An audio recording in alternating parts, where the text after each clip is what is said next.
جمعے کے دن درود و سلام پڑھنے کی بڑی برکتیں، بڑی فضیلتیں، بڑی عظمتیں ہیں۔ قبل اس کے کہ گفتگو کا آغاز کیا جائے، ایک مرتبہ بلند آواز سے اپنے آقا و مولا صلی اللہ علیہ وآلہ وسلم کی بارگاہ میں درود و سلام کے نذرانے پیش کیجیے۔ اللہم صلی علی سیدنا و مولانا محمد طب القلوب و دوائہا و عافیت الابدان و شفائہا و نور الابصار و ضیائہا و روح الارواح و غذائہا وعلی آلہ و اصحابہ و بارک وسلم۔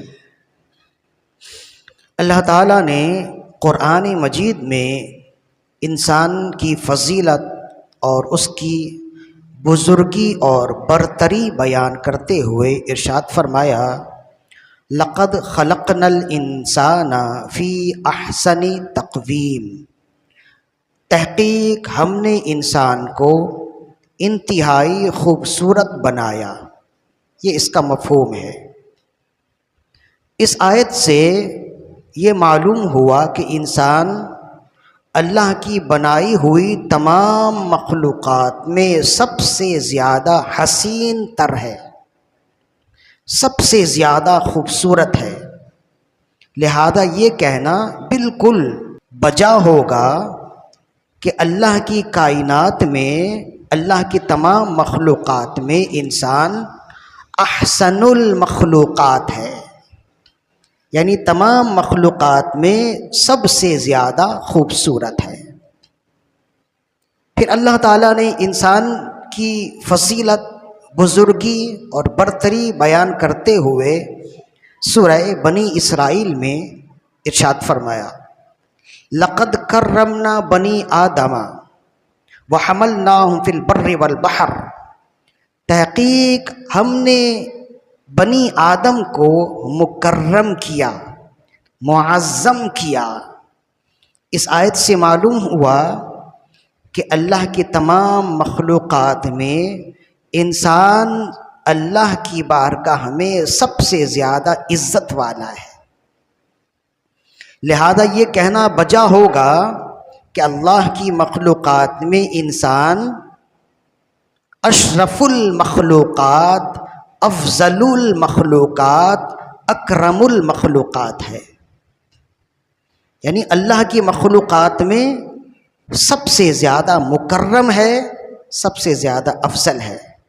انسان اللہ کی تمام مخلوقات میں سب سے زیادہ خوبصورت ہے، لہذا یہ کہنا بالکل بہتر ہے کہ انسان احسن المخلوقات ہے، اور انسان سب سے زیادہ بزرگ ہے، انسان سب سے زیادہ اللہ کی نگاہ میں مکرم اور معظم ہے۔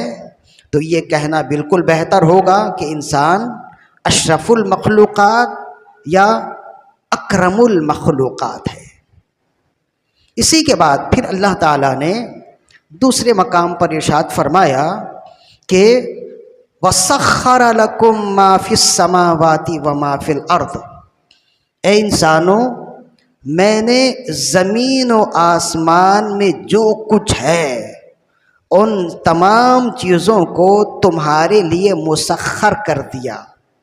مسخر کا مطلب ہوتا ہے تمہاری خدمت میں لگا دیا، جس کو کہتے ہیں تمہارا تابع فرمان کر دیا۔ تو یہ ساری چیزیں انسانوں کی خدمت کے لیے ہیں، زمین و آسمان انسانوں کی خدمت کے لیے، اور زمین و آسمان کی مخلوقات انسانوں کی خدمت کے لیے ہیں۔ ایک جگہ نہیں، کئی مقامات پر اللہ تعالیٰ نے فرمایا سخر لکم ما فی السماوات وما فی الارض، زمین و آسمان میں جو چیزیں ہیں، سورج، چاند، ستارے اور دیگر مخلوقات، ان سب چیزوں کو اے انسانوں میں نے تمہارے لیے تابع فرمان کر دیے۔ تو انسان ان تمام چیزوں پر حاکم بھی ہے۔ تو یہ کہنا پھر بجا ہوگا کہ انسان جہاں احسن المخلوقات ہے، جہاں اشرف المخلوقات ہے، وہیں احکم المخلوقات بھی ہے، تمام مخلوقات پر یہ حاکم ہے۔ اور اللہ تعالیٰ نے انسان کو سب سے زیادہ مکرم بنایا، سب سے زیادہ خوبصورت بنایا، اور زمین و آسمان کی ساری چیزوں کو انسانوں کی خدمت میں دیا، اور فرمایا اے انسان یہ ساری چیزیں تمہارے لیے ہیں، بس تم میرے لیے ہو جا۔ اور اس کو بڑی خوبصورتی کے ساتھ اللہ تعالیٰ نے سورہ زاریات 27ویں پارے کے شروع میں ارشاد فرمایا وَالسَّمَاءَ بَنَيْنَاهَا بِأَيْدٍ وَإِنَّا لَمُوسِعُونَ، اور آسمان کو ہم نے اپنے دست قدرت سے بنایا اور ہم ہی ہیں اسے پھیلانے والے۔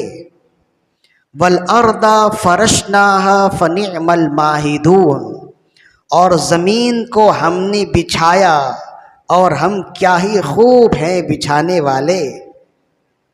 وَمِن كُلِّ شَيْءٍ خَلَقْنَا زَوْجَيْنِ لَعَلَّكُمْ تَذَكَّرُونَ، اور ہم نے تمام چیزوں کو جوڑے جوڑے میں بنایا تاکہ تم غور و فکر کرو۔ پھر اس کے فوراً بعد فرمایا فَفِرُّوا إِلَى اللَّهِ، پس تم اللہ کی جانب دوڑو۔ تو کیا بات ہے اس میں، کیا اشارہ ہے؟ آسمان میں نے تمہارے لیے بنائے، زمین اور زمین کی ساری چیزیں تمہارے لیے بنائیں، بس اے انسانوں تم میری طرف آ جاؤ، تم میری راہ پر دوڑو۔ کیا خوب انداز میں فرمایا وَالسَّمَاءَ بَنَيْنَاهَا بِأَيْدٍ وَإِنَّا لَمُوسِعُونَ، آسمان کو ہم نے دست قدرت سے بنایا اور ہم ہی ہیں اسے پھیلانے والے۔ وَالْأَرْضَ فَرَشْنَاهَا فَنِعْمَ الْمَاهِدُونَ، اور زمین کو ہم نے بچھایا اور ہم ہی ہیں کیا خوب بچھانے والے۔ وَمِن كُلِّ شَيْءٍ خَلَقْنَا زَوْجَيْنِ لَعَلَّكُمْ تَذَكَّرُونَ، اور ہر چیز کو ہم نے جوڑے میں بنایا تاکہ تم غور و فکر کرو۔ فَفِرُّوا إِلَى اللَّهِ إِنِّي لَكُمْ مِنْهُ نَذِيرٌ مُبِينٌ، پس اے انسانوں تم اللہ کی طرف دوڑو، بے شک میں تمہارے لیے کھلا ڈرانے والا ہوں۔ تو اس کا ایک مفہوم یہ بھی نکلتا ہے کہ اللہ نے آسمان کی تخلیق کا ذکر کیا، اس کے فوراً بعد زمین کی تخلیق کا ذکر کیا، اس کے فوراً بعد زمین و آسمان کی تمام مخلوقات کے جوڑے جوڑے پیدا کرنے کا ذکر کیا، اس کے فوراً بعد فرمائے اے انسانوں تم اللہ کی بارگاہ کی طرف دوڑو۔ مطلب یہ ہے کہ اوپر جن چیزوں کا ذکر ہوا وہ سب تمہارے لیے ہیں، اور اے انسان تم میرے لیے ہو جاؤ۔ اس کو دوسری جگہ سورہ مزمل میں اللہ تعالیٰ نے پھر ارشاد فرمایا کہ وَاذْكُرِ اسْمَ رَبِّكَ وَتَبَتَّلْ إِلَيْهِ تَبْتِيلًا، اور اے انسان اور اپنے رب کے نام کا ذکر کرو اور ہر ایک سے رخ موڑ کر اسی کے ہو رہو۔ وَتَبَتَّلْ إِلَيْهِ تَبْتِيلًا، ہر ایک سے رخ موڑ کر بس اسی کے ہو رہو۔ تو اللہ یہ چاہتا ہے کہ اے انسانوں ساری چیزیں میں نے تمہارے لیے بنائیں، بس تم میرے لیے ہو جاؤ۔ اس سے ایک بات ثابت ہوئی، اور دوسری یہ اہم بات ثابت ہوئی جہاں سے ہم اپنی گفتگو کو آگے لے جائیں گے کہ تمام مخلوقات میں انسان احسن المخلوقات بھی ہے، اشرف المخلوقات بھی ہے، احکم المخلوقات بھی ہے۔ جب اللہ کی نگاہ میں انسان اللہ کی تمام مخلوقات میں سب سے افضل ہے، تو اسی وجہ سے ہر ایک مخلوق کے اندر ان کی زندگی کی بقا کے لیے افزائش نسل کا سلسلہ ہوتا ہے، ان کے نسل بڑھانے کا سلسلہ ہوتا ہے، تو انسانوں کے اندر بھی ہے۔ تو انسان جب تمام مخلوقات میں افضل ہے تو انسان کی نسل کی بقا کا طریقہ بھی سب سے افضل ہونا چاہیے۔ تو انسان کی نسل کا ایک طریقہ تو وہ ہے کہ انسان جس سے چاہے جس طرح سے چاہے اپنی نسل بڑھائے۔ ایک طریقہ تو یہ ہے جو شریعت اسلامیہ میں حرام ہے، اور یہ طریقہ مسلمانوں میں تو نہیں، آج یورپ میں بہت زیادہ ہے، بلکہ یورپ کے بعض ملک ایسے ہیں جہاں 70 سے 75% لوگ ایسے ہیں جنہیں اپنے باپ کا معلوم نہیں ہے. ایسے لوگ ہیں، آپ اگر اس پر سرچ کریں گے اور ڈھونڈیں گے، تلاش کریں گے، ساری چیزیں آپ کو مل جائیں گی. وہ تو خوبصورت دین ہے اسلام کا، جو کہتا ہے کہ اپنی خواہش بھی پوری کرو اس لیے کہ یہ قدرتی ہے، اور اپنی نسل کو بڑھاؤ اس لیے کہ تم افضل ہو، تو اللہ کا تمہاری نسل کو بڑھانا پسند ہے. لیکن تم افضل المخلوقات ہو تو تمہارے لیے تمہاری نسل کی ارتقاء، تمہارے نسل کو بڑھانے کا طریقہ بھی سب سے الگ ہونا چاہیے. اور وہ الگ کیا طریقہ ہے؟ فرمایا اور چیزیں جب اپنی نسل کو بڑھاتی ہیں تو ان کی نسل کی حفاظت نہیں ہوتی. اے انسانو، تم افضل المخلوقات ہو تو تمہاری نسل کی حفاظت ہونی چاہیے، اور تمہاری نسل کی حفاظت کے لیے پاکیزگی ہونی چاہیے. تمہاری نسل میں پاکیزگی ہونی چاہیے، کسی طرح کا کوئی گناہ نہیں ہونا چاہیے، کسی طرح کی اللہ کی نافرمانی ہونی نہیں چاہیے. اس لیے کہ جب تم افضل اور اشرف المخلوقات ہو تو تمہاری نسل کی حفاظت کا طریقہ بھی سب سے افضل اور سب سے اشرف ہونا چاہیے. یہی وجہ ہے کہ تمام مخلوقات میں صرف انسان ہی ہے جس کے لیے نکاح کا حکم موجود ہے. تو نکاح کا حکم موجود اسی وجہ سے ہے کہ نکاح میں نسل کی پاکیزگی اور حفاظت کی ضمانت ہے. ورنہ جیسے اور جاندار اپنی خواہش پوری کر رہے ہیں اور اپنی نسل بڑھا رہے ہیں تو انسان بھی تو کر سکتا ہے نا. بہت سارے ملکوں میں تو انسان کر رہا ہے، لیکن ان میں اور جانوروں میں کوئی فرق نہیں ہے. افضل المخلوقات ہونے کا تقاضا یہ ہے کہ تمہاری نسل بھی سب سے افضل ہو، اور تمہاری نسل افضل اس طرح سے ہوگی کہ تمہاری نسل میں پاکیزگی ہوگی. اور اس نسل کی پاکیزگی کے لیے کتاب و سنت میں نکاح کا حکم دیا گیا، اور فرمایا کہ جو نسل نکاح سے ہے وہی پاکیزہ ہے، اور جو نسل نکاح سے نہیں ہے وہ پاکیزہ نہیں، اور جو پاکیزہ نہیں اس کی کوئی قدر نہیں ہے، وہ انسان ہی نہیں ہے. اگرچہ وہ انسان ہے لیکن انسان نہیں ہے اگر جس کی نسل میں پاکیزگی نہیں ہے. اسی وجہ سے کتاب و سنت میں یہ بتایا گیا کہ جیسے نماز، روزہ اور اس طرح کی چیزیں، اس طرح کے اعمال عبادت ہیں، ویسے ہی نکاح بھی عبادت ہے. بھئی نکاح تو اپنی خواہش پوری کرنے کا نام ہے نا، تو یہ عبادت کیسے ہے؟ فرمایا خواہش پوری کرنا یہ تو قدرتی عمل ہے.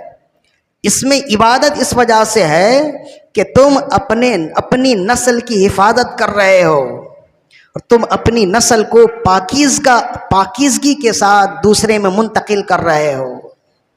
تو اس وجہ سے اللہ اور اس کے رسول نے نکاح کو عبادت قرار دیا. فقہ کرام نے اسے عبادت لکھا کہ اور عبادتوں میں سے یہ بھی عبادت ہے. تو جب یہ عبادت ہے اور اللہ کو یہ پسند ہے، اللہ کے رسول کو یہ پسند ہے، اور قرآن مجید نے کہا جتنے انبیاء کرام آئے سب نکاح کرتے رہے اور ان کی اولادیں ہوئیں. تو جب یہ پاکیزہ عمل اپنی نسل کو بڑھانے کا پاکیزہ طریقہ ہے تو پھر شیطان کبھی نہیں چاہتا کہ اس پاکیزہ طریقے کو برقرار کوئی رکھ پائے. اسی وجہ سے شوہر اور بیوی کے درمیان میں اختلافات کی کئی وجوہات ہیں. ان میں سے ایک بہت بڑی وجہ ہے کہ شیطان شوہر کو بیوی کے خلاف ابھارتا ہے، بیوی کو شوہر کے خلاف اکساتا ہے، اور وہ یہ چاہتا ہے کہ کسی طرح ان کی نسل ٹوٹ جائے، ان کا نکاح ختم ہو جائے. شیطان چاہتا ہے کہ انسان حرام طریقے سے اپنی نسل بڑھائے تاکہ اس کے خون میں حرام کی آمیزش ہو، تاکہ اس کی نسل ختم ہو جائے، بیکار ہو جائے. اور اللہ اس کا رسول چاہتا ہے کہ جیسے انسان کامل و اکمل ہے، پاکیزہ ہے، ایسے ہی انسان کی نسل کی بقا اور ارتقاء بھی پاکیزہ ہو. تو آپ دیکھتے ہیں کہ چھوٹی چھوٹی باتوں میں شوہر اور بیوی کے درمیان میں علیحدگی ہو جاتی ہے، اور پھر علیحدگی ہونے کے بعد جب طلاق ہو جائے اس کے بعد شوہر بھی روتا ہے اور بیوی بھی روتی ہے، اور کہتے ہیں کہ یہ سب کچھ اتنا اچانک ہو گیا کہ ہمیں سمجھ ہی نہ آیا کہ یہ کیا ہوا. اس کی وجہ یہ ہے کہ جس وقت یہ دونوں ایک دوسرے کے خلاف ہوتے ہیں اس وقت شیطان کے سحر میں ہوتے ہیں، ان کی جال میں، اس کی جال میں ہوتے ہیں. اور جب وہ اس سحر سے آزاد ہوتے ہیں، جب ہوش میں آتے ہیں تو معلوم ہوتا ہے اب تو سب کچھ لٹ چکا ہے. تو چونکہ یہ ایک عبادت ہے اور انسان کی بقا کا پاکیزہ طریقہ ہے، اس وجہ سے شیطان اس طریقے کو توڑنا چاہتا ہے، شوہر اور بیوی کو علیحدہ کرنا چاہتا ہے. یہ تو ہم نے اپنی طرف سے بھی کہا نا. اب دیکھیے صحیح مسلم کی حدیث، حضرت جابر بن عبداللہ رضی اللہ عنہما روایت کرتے، فرماتے ہیں کہ رسول اللہ صلی اللہ علیہ وآلہ وسلم نے ارشاد فرمایا کہ شیطان روز سمندر کے اوپر اپنا تخت بچھاتا ہے اور صبح کے وقت اپنے چیلوں کو بھیجتا ہے انسانوں میں اور کہتا ہے کہ جاؤ انسانوں کے درمیان میں لڑائی جھگڑے کرواؤ، برے کام کراؤ، بری باتیں پھیلاؤ، افواہیں پھیلاؤ، بری چیزیں پھیلاؤ، اور جو برا کام تم انسانوں کے ساتھ کر سکتے ہو یا کروا سکتے ہو وہ کرو. تو شیطان اپنے چیلوں کو بھیجتا ہے، ابلیس بھیجتا ہے صبح سے لے کر شام تک. جب شام ڈھلے سارے شیطان حاضر ہوتے ہیں تو ابلیس ہر ایک سے پوچھتا ہے کہ آج تم نے کیا کارنامہ کیا؟ وہ کہتا ہے کہ میں نے یہ فلاں فلاں کام کیا. تو وہ کہتا ہے کہ ہاں بہت اچھا کیا لیکن یہ بہت بڑا نہیں ہے. پھر دوسرے سے پوچھتا ہے تم نے آج کیا کیا؟ تو کہتا ہے میں نے فلاں کو بہکایا، فلاں شخص نماز پڑھنے جا رہا تھا، میں نے اس کا رخ پھیر دیا نماز سے. کہا یہ تو بہت اچھا ہے، یہ مثال دے رہا ہوں، لیکن یہ بہت بڑا کام نہیں ہے. دو تین سے پوچھنے کے بعد ایک سے پوچھتا ہے تم نے کیا کیا؟ تو وہ کہتا آج صبح سے لے کر شام تک میں ایک جوڑے کے ساتھ لگا رہا، شوہر اور بیوی کے ساتھ لگا رہا، اور اس وقت تک نہ ہٹا جب تک میں نے ان دونوں کے درمیان میں علیحدگی اور طلاق نہ کروا دی. یہ سن کر ابلیس اپنے تخت سے اترتا ہے اور اسے اٹھاتا ہے، اپنے تخت پر بیٹھاتا، سینے سے لگاتا اور اپنے پاس بیٹھاتا ہے اور کہتا ہے تم سبوں نے جو کام کیا وہ تو ہے ہی، لیکن اصل کام اس نے کیا ہے جو کرنے والے کام تھے. تو اس حدیث کو روایت کرنے کے بعد محدثین فرماتے ہیں کہ اس حدیث سے واضح ہوتا ہے کہ شیطان سارے برے کام کرتا ہے اور کرواتا ہے، لیکن تمام برے کاموں میں سب سے برا کام جو وہ کرتا ہے اور سب سے بڑا کام جو اس کی نگاہ میں ہے وہ یہ ہے کہ شوہر اور بیوی کو علیحدہ کر دینا، شوہر کے دل میں بیوی کے خلاف بات ڈال دینا اور بیوی کے دل میں شوہر کے خلاف بات ڈال دینا. شیطان کی نگاہ میں یہ سب سے بڑا کام ہے اور سب سے بڑا ابلیس اور شیطان وہی ہوتا ہے جو یہ کرتا ہے. اسی وجہ سے علماء نے فرمایا کہ شوہر اور بیوی کے درمیان میں اگر لڑائی جھگڑے ہوں تو دونوں میں سے کسی ایک کو چاہیے کہ وہ خاموش ہو جائے. اور کہا گیا کہ جتنے بھی جھگڑے ہوں، جتنے بھی اختلاف ہو جائیں، شوہر اور بیوی کو الگ نہیں ہونا چاہیے، ایک دوسرے سے دور نہیں ہونا چاہیے، اس لیے کہ جتنی دوریاں ہوں گی شیطان مزید دوری پیدا کرے گا۔ ادھر جھگڑا ہوا، ادھر بیوی روٹ کر اپنی ماں کے گھر چلی گئی، تو بیچ میں شیطان اور شیطان کے چیلے ادھر بیوی کے دل میں شوہر کے خلاف مزید باتیں ڈالیں گے، اور ادھر شوہر کے دل میں بیوی کے خلاف باتیں ڈالیں گے، اور پھر بالآخر یہ ہوگا کہ شوہر مجبور ہو کر طلاق نامہ بھیج دیتا ہے۔ لیکن یہی ہو، آپ بھی جانتے ہیں، شوہر بیوی کے درمیان میں کچھ لڑائی جھگڑا ہوا، کچھ اختلاف کی بات ہوئی، اور پھر دونوں ایک ہی جگہ رہے، چند منٹوں کے بعد یا چند ایک گھنٹے کے بعد دونوں میں صلح صفائی ہو جاتی ہے۔ پانی کا ٹھنڈا گلاس چند منٹوں کے بعد آ جاتا ہے۔ تو یہ کیوں ہوتا ہے؟ اس لیے کہ پھر شیطان کو ان دونوں کو ایک دوسرے کے خلاف بہکانے کا موقع نہیں ملتا۔ تو شیطان یہی چاہتا ہے، خوبصورت گھر کی علامت یہ ہے کہ اس گھر میں شیطان کا داخلہ نہ ہو، شیطانی اعمال کا داخلہ نہ ہو۔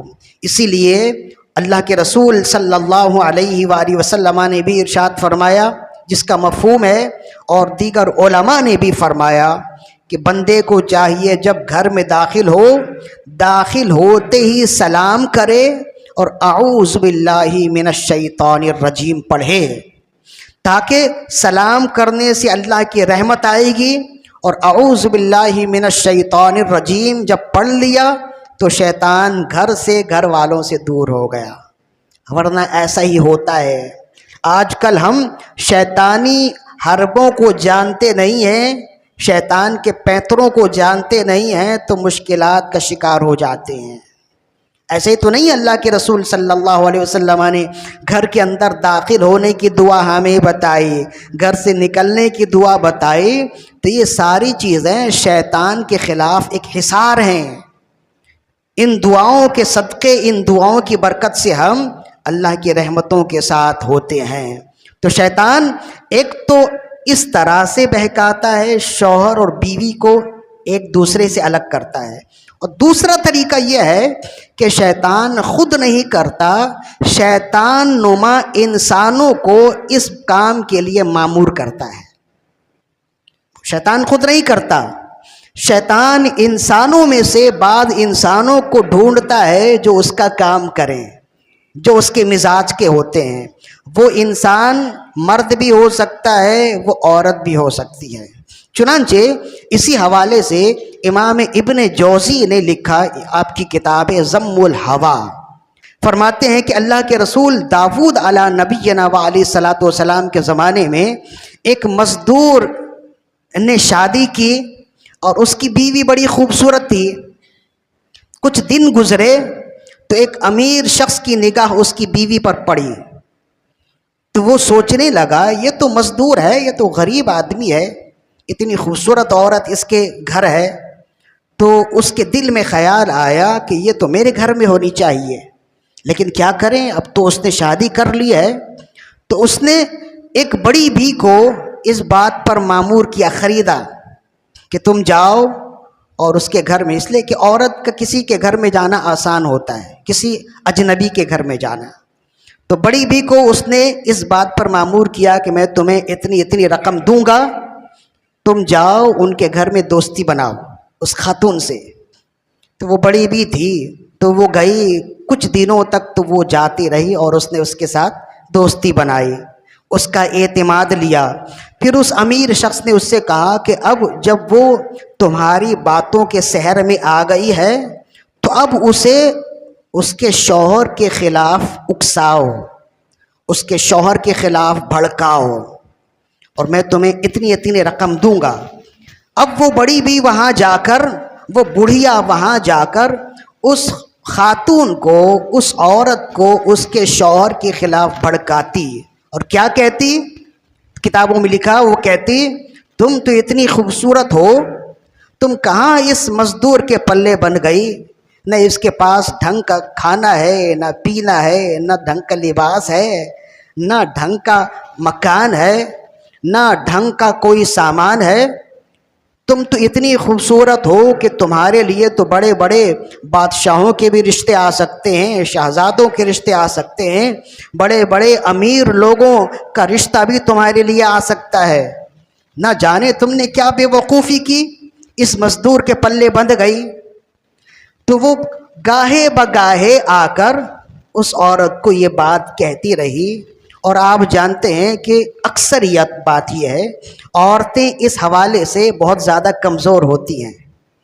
تو بات اس طرح سنتے سنتے خاتون کے بھی دل میں آیا، اس عورت کے دل میں آیا کہ واقعی بات تو ایسی ہے، کہاں میں، کہاں میری خوبصورتی، اور کہاں یہ مزدور، اس کے پاس تو ڈھنگ کے لیے روٹی نہیں ہے، ڈھنگ کا ساز و سامان نہیں ہے، اور میں تو ایسی ہوں کہ میرا رشتہ بڑے امیر و کبیر گھرانے میں بھی ہو سکتا ہے۔ تو جب یہ بات اس کے ذہن میں آئی تو آہستہ آہستہ وہ اپنے شوہر سے دور ہونے لگی۔ شوہر کچھ کہتا وہ کچھ کرتی، ڈھنگ سے اس سے گفتگو نہیں کرتی، تھوڑی تھوڑی باتوں میں جھڑک دیتی، لڑائی جھگڑے کرتی، اپنے مزاج کو اس کے لیے ترش رکھتی، سخت رکھتی، تلخ لہجہ اختیار کرتی۔ چند دن گزرے، جب مزدور شوہر نے دیکھا کہ میں تو اس نیت سے لایا تھا کہ میرا گھر تو جنت بنے گا، اس نے اپنے کردار سے تو میرے گھر کو دوزخ بنا دیا، نہ ڈھنگ کا مجھے وقت پہ کھانا دیتی ہے، نہ میری خدمت کرتی ہے، اور نہ ہی میٹھی بول سے میرے گھر کو روشن کرتی ہے، تلخ رویہ ہے، چھوٹی چھوٹی باتوں میں لڑتی ہے۔ تو بالآخر وہ دل برداشتہ ہو کر تنگ آ کر اس نے اسے طلاق دے دی۔ تو وہ عورت چاہتی بھی یہی تھی کہ یہ مجھے طلاق دے، تاکہ وہ جو فلاں امیر ہے، مائی نے کہا تھا میرے پاس فلاں امیر کے لیے رشتہ ہے، تو جب یہ طلاق لے کر اپنے گھر بیٹھی، وہ مائی اس کے گھر گئی اور جا کر کہا کہ میرے پاس ایک امیر زادے کا رشتہ ہے تمہارے لیے، اس کا بڑا سا مکان ہے، اس کے پاس زندگی گزارنے کے سارے سامان ہیں۔ تو عورت تو چاہتی یہ تھی کہ میرے لیے بھی زندگی کی ساری عیش اور آسائش کی چیزیں ہوں، تو اس نے فوراً رشتہ قبول کیا، اور بالآخر نکاح کے بعد وہ اس کے گھر چلی گئی۔ تو کہتے ہیں کہ جیسے ہی وہ تنہائی میں آئے اور اس امیر شخص نے اس خاتون کو دیکھنا چاہا، اس کی بینائی گئی۔ خاتون نے اس امیر اپنے شوہر کو دیکھنا چاہا، عورت کی بینائی گئی۔ شوہر نے اس کی طرف چھونے کے لیے ہاتھ بڑھایا، اس کے دونوں ہاتھ مفلوج ہو گئے۔ بیوی نے شوہر کی طرف چھونے کے لیے ہاتھ بڑھایا، بیوی کے دونوں ہاتھ مفلوج ہو گئے، دونوں پاؤں مفلوج ہو گئے۔ وہ دونوں چیختے چلاتے ہوئے رونے لگے۔ تو دروازہ کھولا، جو اس کے مزدور تھے وہ آئے اور آ کر دیکھا یہاں دولہے اور دلہن کا تو حال ہی بگڑا ہوا ہے، دونوں ہاتھ سے معذور، دونوں پاؤں سے معذور، دونوں آنکھوں کی بینائی سے معذور ہیں۔ یہ کیا ہوا، کیسے ہوا، کسی کو کچھ خبر نہیں۔ تو کہتے ہیں صبح کے وقت یہ سب بڑے لوگ پہنچے اللہ کے نبی داؤد علیہ نبینا علیہ الصلوۃ والسلام کی بارگاہ میں، ان دونوں کو بھی اٹھا کر لے گئے اور کہا کہ دیکھیں ابھی تو ان دونوں کی شادی ہوئی اور اسی رات میں ان کے ساتھ یہ معاملہ ہوا، یہ حادثہ ہوا، آپ دیکھیں کہ یہ کیا ہوا اور کیسے ہوا، ہم تو اس کے راز تک نہیں پہنچ سکے۔ اللہ کے نبی داؤد علیہ نبینا علیہ الصلوۃ والسلام نے ان دونوں کو دیکھا، اپنے رب سے دعا کی، جبریل امین حاضر خدمت ہوئے اور عرض کرنے لگے کہ اے اللہ کے نبی داؤد، آپ کا رب فرماتا ہے کہ آپ میری طرف سے انہیں کہہ دیجئے کہ تم نے ایک اچھے گھر کو، آباد گھر کو برباد کیا، تم نے ایک مزدور کے گھر کو برباد کیا، اور تم یہ سمجھ رہے تھے، تم دونوں یہ سمجھ رہے تھے کہ تمہاری ان چال بازیوں کو کوئی نہیں دیکھ رہا، کوئی نہیں سن رہا، کوئی دیکھے یا نہ دیکھے، کوئی سنے یا نہ سنے، میں سن رہا ہوں، میں دیکھ رہا ہوں۔ میں نے دیکھا ہے کہ تم دونوں نے کس طرح سے چال بازیوں کے ساتھ ایک مزدور کے ہنستے ہوئے گھر کو تباہ کیا، اور اب تم یہ چاہتے ہو کہ کسی کا گھر اجاڑ کے تم اچھی زندگی گزار لو گے۔